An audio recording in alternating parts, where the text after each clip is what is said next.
Okay, and hello everybody. Thank you so much for joining us today for this 30 minutes dementia talk, where Niall is going to present us the baseline system that he developed to help carers notice changes, rule out causes, and act early when it comes to dementia and other signs of need for people with learning disabilities. And my name is Florence. I'm a dementia engagement specialist based in the UK. I'm the founder of Dementia Partnered Care, where I support people living with dementia families remain active and engaged as the dementia progresses. And today is Niall, so thank you so much, and the floor is yours. Thanks, Flo. Hi, everyone. So my name is Niall, as Flo said. A little bit about myself. I'm experienced dementia nurse, and I left clinical practice towards the end of last year to set up Arraglen Training and try and share the skills and knowledge I picked up over the years. I've got a background in supporting young people with learning disabilities, working in learning disabilities care homes. So I thought this was my opportunity to kind of bring my two passions together in terms of dementia and learning disabilities. Now, what I've developed is something called baseline system, bit of the reason why. So one second. So the last CQC report that came out last year, the last annual report, estimates that up to 75% of people with learning disabilities in the UK are completely unknown. They're not on their GP register. They're not known to social services. So we're talking nearly 1 million people that we know very little of. It's known in the sector as the hidden majority. A lot of these people, like Anna who's here with us, will often be cared for by families, and families basically look after each other in close-knit kind of support networks. If you look at the numbers involved...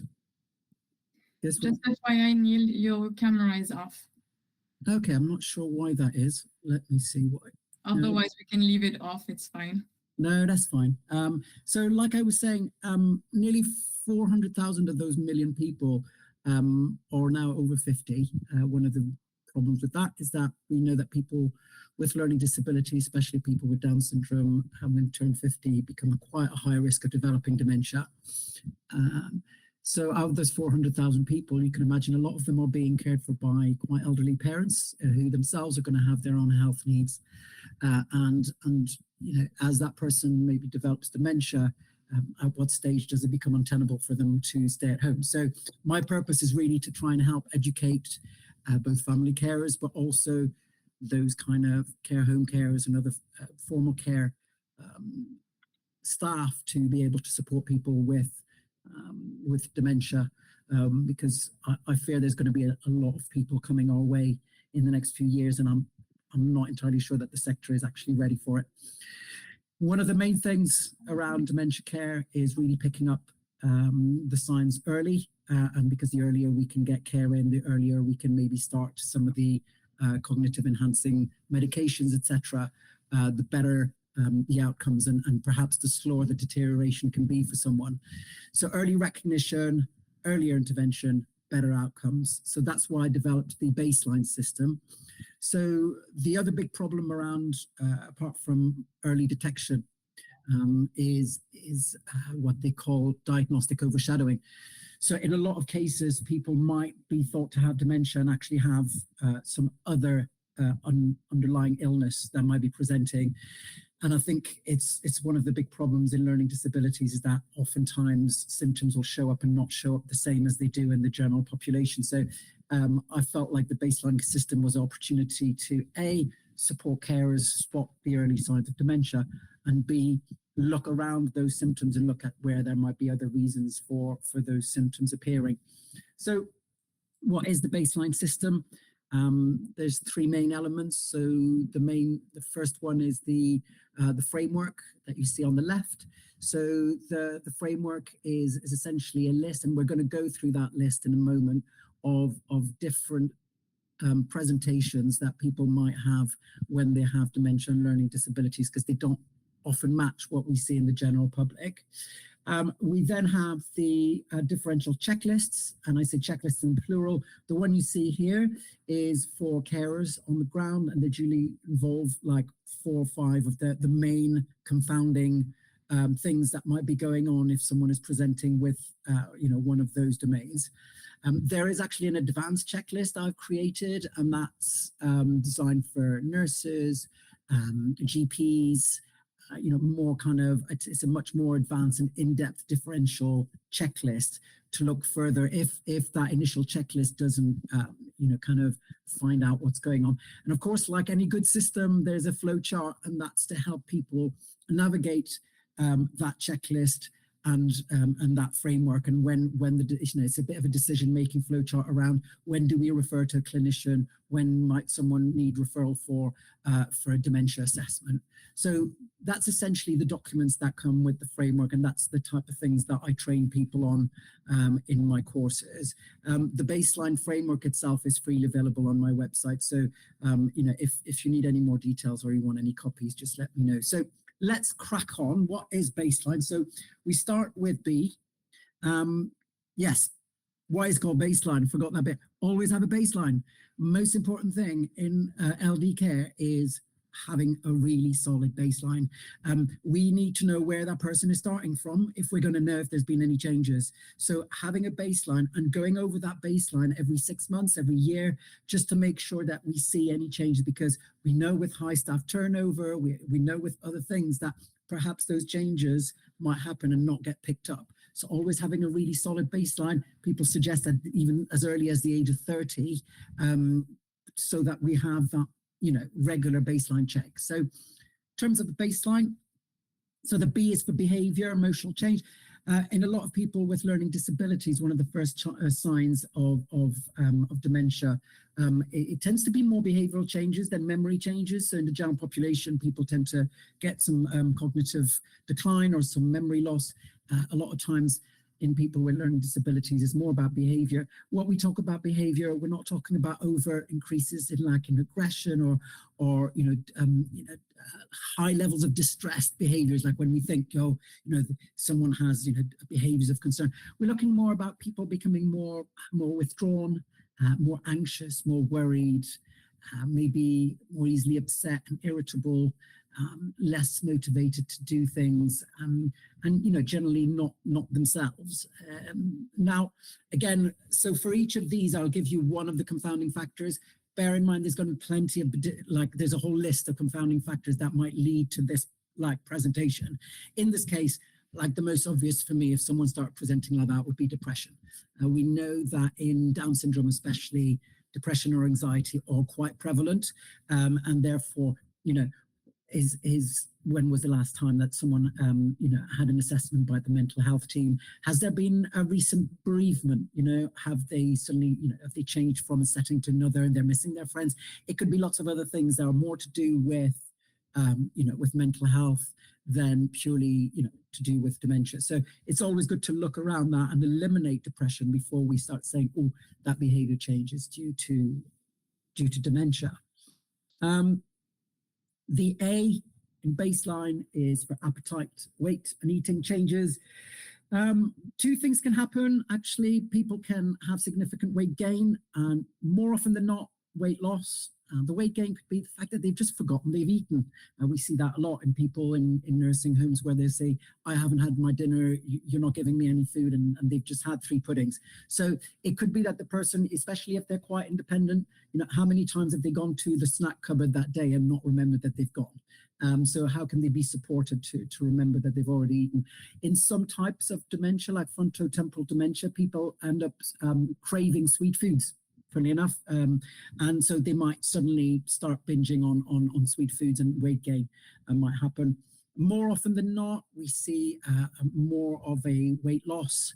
And that could be that the person, visually, they might not recognize food. They might not be able to see the food because of the visual disturbance.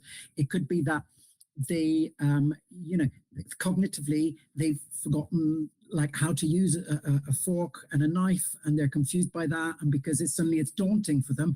Just the process of, you need to take the fork, you need to put it to my mouth. It could, like in later stage dementia, people forget to swallow. So, you know, it could very well be that they've, you know, the cognitive decline is leading them to eat less, and they end up losing weight. The main confounding factor I would say here is definitely dental problems. We know that people with learning disabilities, we know that people with autism don't really like people poking around their teeth like most of us, but you know, it can be quite an ordeal for people to have their teeth looked at. And could it be that because of that we haven't checked their teeth in a long time? You know, when was the last time they had a dental check? Could it simply be that they've got a lot of pain in their mouth and that's putting them off their food, and that's why they're not eating? So definitely oral health is an important factor if we're looking at a weight loss. Important thing is, how often are we weighing that person? You know, should we really be weighing everybody monthly? You know, even if it's a residential or a supported living thing, because of the risk that might happen. Because it might be a while until we notice someone's clothes not fitting, and it could be that they've lost quite a bit of weight by then, and before it's ever picked up, and you know, we've already delayed that diagnosis. The S is for skills in daily routines. Could it be that someone always makes a cup of tea, and they suddenly start forgetting to put the tea bag in? They're just putting the milk and the hot water. We don't forget that the things we do day to day involve a multitude of tiny little tasks that are actually sequenced, and how we sequence those tasks is really important. And procedural memory is one of the things that can be affected by dementia. And so someone might need a lot more prompting suddenly to do things they were doing before, or as I said, they might not remember that, you know, how to actually do that. I had a gentleman where I realized that if I took his bottom half off to get him ready for bed and then went to make a cup of tea, he would have put it back on because he'd forgotten that actually it was clothes off sequence rather than clothes on sequence. He just remember being half clothed and going, oh, am I getting my clothes off, or am I putting the back? So we forget how much there goes into even the simplest tasks. And with dementia, you can get that. Now, confounding factors. Someone might just be that because of the brain changes due to, you know, to other reasons due to getting older. It could be macular degeneration. It could be that because of changes in their vision, they're not able to see where the tea bags are anymore. And now, you know, should we bring the box with the tea bags closer to where the teapot is? Should we change color so it's got greater contrast? Lots of things that could be, it's got nothing to do with dementia, and it could very well be that that person's just you know, can't see where the tea bags are and therefore have forgotten that they're there. So again, looking around the subject and looking at what else might be going on for that person. So definitely looking out for that kind of reduced independence and people struggling to carry out what were familiar routines previously. So the first E in baseline is for expression and communication. So again, you can see we haven't really got to memory or cognition yet. So we're looking at lots of little different things that in learning disabilities could be telltale signs that people are developing dementia well before they start losing memory. In this case, this is the one where with expression, we can see maybe where memory starts being affected. So could it be that someone's vocabulary is reduced? Could it be that they suddenly struggle to find words that they were able to say quite easily before? Even in certain types of dementia, someone might use the same word to describe all the objects. So the teapot might become lamp, and the TV becomes lamp, and the toilet becomes lamp. And so they'll use the same word to describe lots of different, or the same verb to describe all different types of actions. So again, like those kind of changes from their baseline in terms of their ability to communicate.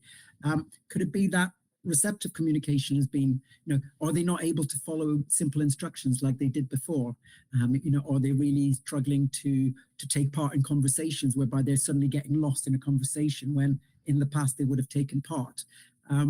Now, one of the things about that is, again, could we be looking at hearing loss? We know that especially people with Down syndrome can have quite narrow ear canals and are very prone to ear infections and wax buildup. So it could very well be that the person just can't hear what they're being told, and that's why they're unable to take part in that conversation. When was the last time they had a hearing check? Again, some people really don't like anyone going near their ears, so it could be that staff have gone, well, might be reticent to go down that route, but actually, if it's changing someone's ability to take part in their community, surely we should be looking in their ears and saying, when was the last time, and come up with a plan to maybe, getting their ears cleaned and getting them to communicate. Because if someone can't hear, then they won't talk, and the less they talk, that's going to affect their ability and their cognition, and it could be a vicious cycle after that. So yeah, very important, checking people's ears. The L in baseline is losing interest and involvement. I'll give you an example. One of my gentlemen, we'll call him Dave, not his real name, loved his trains, absolutely loved his trains, and we lived in Bristol, and we had a railway. We've got Heritage Railway that runs steam trains. Oh my God, that was the highlight of his week. Everybody there knew him. He knew everybody. He'd help out in the cafe. He had rides on the, that place was his world. And I remember one day going in and saying, assuming we were going, right? Going like, what time are we going? And Dave's like, yeah, no, not today. I'm like, that really struck me. And that definitely got me thinking about what might be going on for him. In the end, it was the start of dementia, but I'll tell you a bit more about what other things it could be. So something like that, someone who's big into their hobbies, it could be that they usually love going to the disco. There's like a disco on a Friday afternoon that's run by a local club, and they love going to that, and suddenly it's not their thing anymore. Or they're losing interest in social connections, that type of thing, where they're just demotivated. Now, I can take you back to where we started with the depression. That also clearly could be that it's depression. In this case, the factor that I'm going to bring in is sleep apnea. We know that sleep apnea is a major factor in people with learning disabilities. And if you're like me, if I miss my sleep, I am not good the next day, and there's nothing much that motivates me, no matter how passionate I am about it. So it could just be, in Dave's case, that he just wasn't sleeping very well. So are we checking how much sleep he's getting? Could it be that we've got an issue? Could it be that he needs a referral to the sleep clinics? Could it be that he needs a CPAP to help with his airways at night? And then we suddenly find that Dave would be back at the train station. We got Dave at the train station again. It just needed a lot more motivation to get him there. But he knew that he was enjoying it, and I think he enjoyed it till the end. It was one of those things that kept it anchored in the real world as his dementia kind of progressed. So it was lovely, and all the team there at the train station kind of were aware of his dementia, and really it was a really beautiful thing to see how they all kind of held that space for him. So the I is for increased confusion and memory issues. We finally got there, but it is a sign, just like people with in the general public, we can see levels of confusion, and memory issues can also be a sign of dementia in people with learning disabilities. Now, what that might look like, I'll give you another example. One of my gentlemen used to love being the leader when we went for walks. He had his map, and he was at the front, and we might be going down the shops, but he loved that fact that he was going to show us the way, and it's just when he started taking wrong turns and going in different directions and not being able to read the map like he did before, that we started picking up on the fact that maybe something was going on there for him. It was, it could be that someone's forgotten recent events. It could be someone repeating themselves. All the classic sign that we often see with early Alzheimer's, in the general public. Struggling to recognize routines. It might be that they remember the people they see every day, like their peers in their house, but it could be that they start forgetting the name of that person at the day center that they see once a week or once a month, and those kind of more peripheral names start kind of getting more vague. So that's one of the classic signs that I think most people kind of recognize in dementia. Now, one of the big things here that I really need to stress is delirium, because delirium also presents as increased confusion. And delirium could be very, could sign of something very serious here. It could be that someone's highly dehydrated. If it's a hot summer's day, when was the last time they drank? But also it could be that there's an underlying, illness that's developing, and that that person should really be seen by a clinician as soon as possible. Have we taken that person's temperature? Have we checked them thoroughly? The telltale signs, like the difference, is that delirium is going to be quite a rapid onset and is generally going to be quite rapidly fluctuating, even over a 24-hour period, whereby dementia is going to be a much slower onset. It's going to be very gradual. It's going to be much less fluctuating compared to delirium. So that's one way of differentiating them. But don't take the risk. If suddenly someone looks confused and disorientated, get them seen by a clinician as soon as possible, because delirium could be something quite serious going on. The N in baseline is for neurological and new physical changes. So could it be that someone's gait? So it's one of those interesting things in the research. Just simply the way someone is actually walking could make a difference. Is it that they're not suddenly their coordination is out? Could it be that they're now tripping on things, so they're not lifting their foot high enough to get on a step? Like their proprioception is off, and that can suddenly mean that they knocking themselves into things. Keeping a false diary, so important. Again, if we've got changes in staff, changes in shift, some might have fallen during the night, they might have fallen during the day. If we're not keeping a diary, we're not going to see that gradual change over time in those neurological changes. Could it be that someone's just slowing down physically? Is their movement, are they really slow in their movement? Is it really reduced? Is there, an overall kind of slowing down of things and kind of wobbly on their feet and kind of increased falls? Again, one of the main confounding factors here could be hypothyroidism. Thyroid problems are a major issue in a lot of people who are in disabilities and in Down syndrome. So and again, those could be that can lead to a lot of weakness. That wobbly on your feet, slowness in action could very much be down to thyroid. So can thyroid bloods be done if that person can tolerate it, just to try and eliminate that and see if it could be something, could they just need a little dose of levothyroxine and they're back on their feet, and actually it was just that and not dementia at all. So so that's the end. And finally, we get to the E. So one of the things that's really interesting that comes out in the literature, it used to be that thought that was something, that epilepsy was something that happened a lot later in dementia, but it's now looking like it could be an early sign. So there's a thing called LOMEDS, which I'll get through it.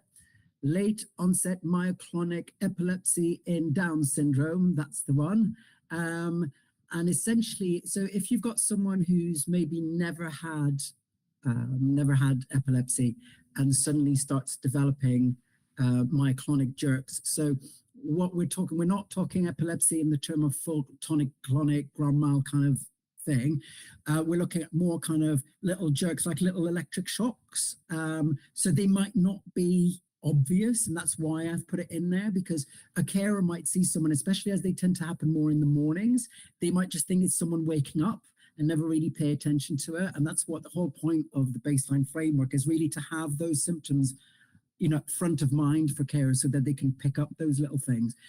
It could be that someone who's always had epilepsy has now kind of increased in the amount of seizures. Could be that the type of seizures have changed. So again, really important to look at that.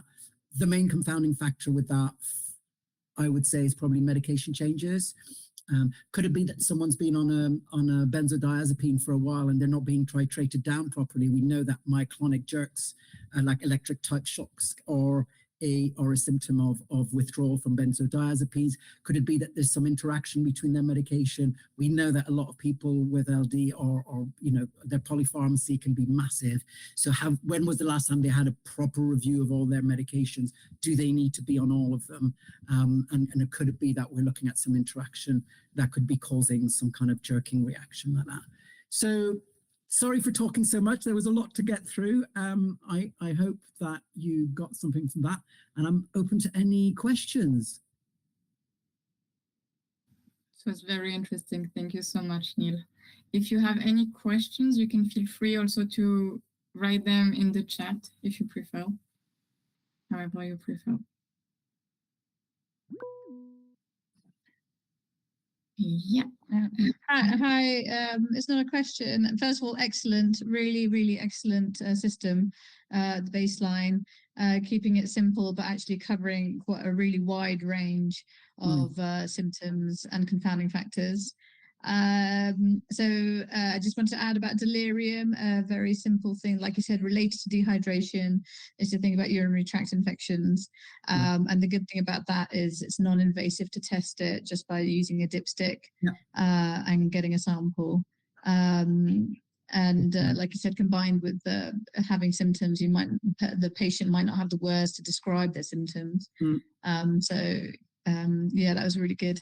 And then another little thing about ear infections, in case people are wondering why people with Down syndrome get more ear infections. Anatomically, the ear canal tube, the drainage is shallower than neurotypical people. Consequently, draining the fluid when you have an ear infection just takes longer. So not only does dementia present earlier in people with Down syndrome, but like Neil said about the ear infections, it's such an important factor in socializing, in being able to communicate and things like that. Not being able to see, again, visual acuity gets decreased in people with Down syndrome, and that can't be corrected with glasses. So big and bold fonts everywhere, and like you said, with the tea bags and the contrasting colours, just to think about other factors. Notes on things. Yeah. Thank you. That was really interesting. Thank you. Oh, thanks, Anjali. Thank you for this addition, Anjali. Thank you very much. Any other questions? Otherwise, I will ask mine. Okay, so I'll ask mine. Here you gave us a baseline for people with learning disabilities. Would you use the same baseline with someone who has autism? The short answer is no, because I think I originally thought that I could use the baseline framework for both. And I think it quickly became obvious that they're way too different in their presentation. Turns out autistic people have got a very different presentation. So I have a baseline system for autism. So the letters themselves don't all actually stand for the same symptoms.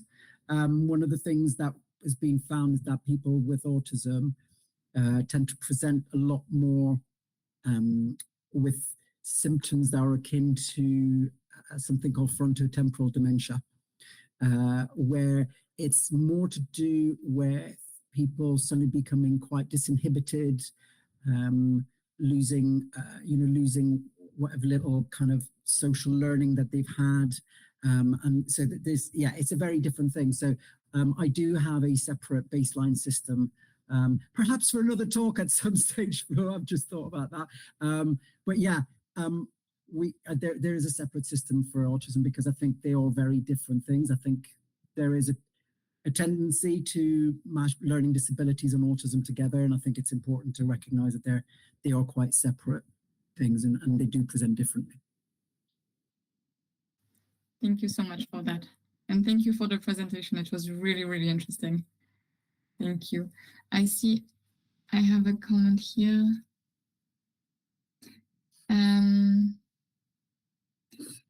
How would you provide training online for the staff? That's the question that we have. So I have Arraglen Training, the training company that I've set up, and we've got a website.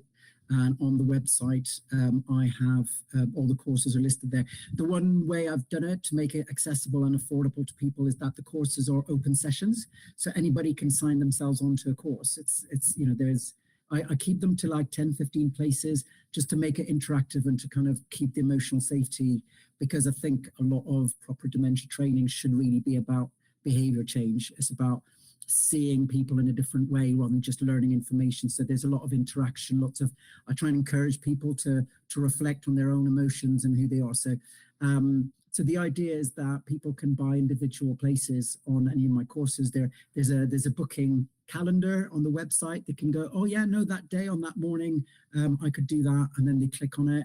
They can like purchase their place, and boom, I'll send them out the link, and they'll be on the course. So it's making it as easy as possible.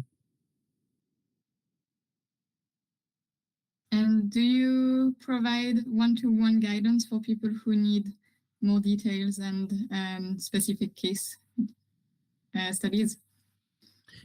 Yeah, I mean, one of the things that that's worked quite well is that where I've provided the training, I mean, this isn't something I've particularly done with family carers, but it can be done, whereby I'll provide someone with like the half-day training, and then they can also have like kind of follow-up, where I'll have surgeries where they can click in with me for like a half-an-hour meeting, where if they've got a specific problem that's going on at that time, we can discuss it, we can go through it, and I can help them out with that. So kind of an ongoing basis. So yeah, no, that's definitely, for me, I just want this to be out there. I want the training to be out there. I'm doing it, at the start of every class, I show a picture. He's given me permission of one of my favorite people in the world who's got Down syndrome, and I say like I'm doing this for him, and I invite everybody in the class to say, think of someone who you want to be doing it for. So it anchors things in reality. And when I think of him, and I think of him growing old, he's only in his 20s now, but I want the world to be ready for him, because it would break my heart if the world was the way it is now. So yeah, whichever way I can get the information out there, Anna, I'm quite happy. Whichever format, we're exploring as we go. So I'm quite happy to discuss.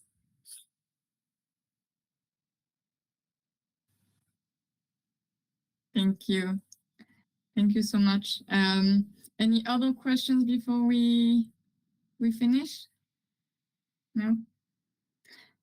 Niall, thank you so much for the presentation today, and for the baseline that you developed. I'm sure it's going to help a lot of people.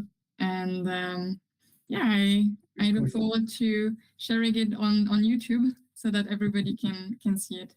Fantastic. And would be really interested in the autism version to learn about that as well. Yeah, I mean, I guess I could do I'm going to do a series. So the posts that I've used here on the presentation are basically posts that I've put on LinkedIn, and my next plan, which I've just come up with as we were speaking, is to do a similar series, but about the autism one. So as that comes out, Anjali, I can send them out to you. That would be a great idea. Thank you. Yeah. Thank you.